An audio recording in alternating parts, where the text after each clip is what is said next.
बिस्मिल्लाहिर्रहमानिर्रहीम। अस्सलाम वालेकुम दोस्तों, मैं हूं तनवीर और आप देख रहे हैं अपना डिजिटल टीवी यूट्यूब चैनल।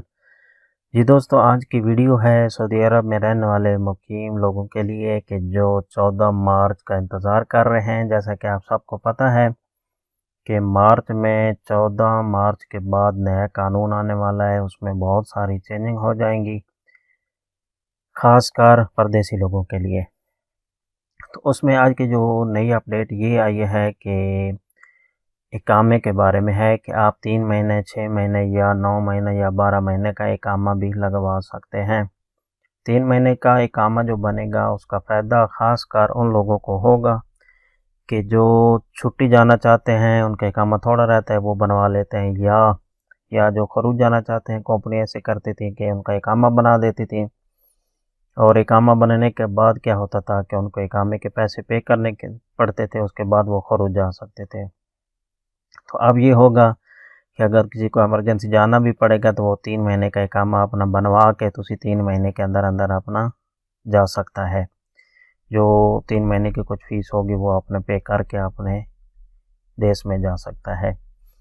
तो इससे आज़ाद वीज़े वाले लोगों को भी बहुत फ़ायदा होगा, क्योंकि वो साल साल का पहले इकामा बनवाते थे, फ़ीसें अदा करते थे, क्योंकि वो इलीगल ज़्यादा काम करते हैं, कानून के मुताबिक नहीं है। कफ़ीलों को कफ़ालत देना या उनको मंथलियाँ देना या जो भी है, बहरहाल कानून के मुताबिक जो है अभी वो 3 महीने का, 6 महीने का इकामा बनवा पाएंगे।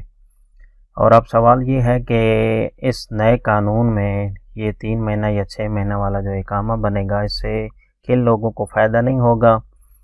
तो वो आप पहले भी कई सारी वीडियो देख चुके होंगे कि उन लोगों को फ़ायदा नहीं होगा कि जो घरेलू मुलाजिम होंगे या घरेलू ड्राइवर, वो ना वीज़ा चेंज कर पाएंगे और ना ही वो 3 महीने या 6 महीने का इकामा बनवा पाएंगे। तो ये बहुत ही अच्छी अपडेट है और जो लोग इंतज़ार कर रहे हैं, इंशाअल्लाह 14 मार्च के बाद ट्रांसफ़र वाला भी, तनाज़ुल वाला भी मसला हल होगा और ऐसे ऐसे जिस तरह एक इंटरनेशनल निज़ाम है वो लागू हो जाएगा। उम्मीद है आज की वीडियो आपको अच्छी लगी होगी। वीडियो अच्छी लगे तो प्लीज़ चैनल को सब्सक्राइब कर देना और बेल के आइकन को प्रेस ज़रूर करना। उसका फ़ायदा ये होगा कि आने वाली वीडियो का नोटिफिकेशन आपको मिलता रहेगा। ओके जी, मिलते हैं नेक्स्ट वीडियो में। तब तक के लिए अल्लाह हाफ़िज़।